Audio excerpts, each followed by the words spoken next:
Toshkentda haydovchi Gentra kapotida yo'l-patrul xizmat xodimini sudrab ketdi.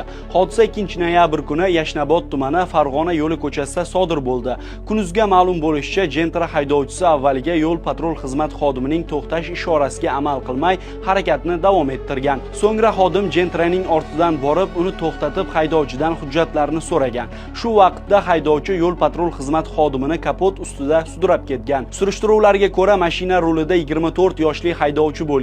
U avtomobilida jami 144 marotaba qoidabuzarlik sodir etgani aniqlangan. Uning hozirda jarimalardan umumiy qarzi 18 million 90 ming so'mni tashkil qilgan. Bosh prokuratura axborot xizmati rahbari Hayot Shamsuddinov holat yuzasidan Gentra haydovchisiga nisbatan Jinoyat kodeksining 219-moddasi hokimiyat vakiliga yoki fuqaroviy burchini bajarayotgan shaxsga qarshilik ko'rsatish bilan jinoyat ishi qo'zg'atilganini ma'lum qildi. Haydovchi protsessual tartibda ushlangan va hozirda tergov harakatlari olib borilmoqda.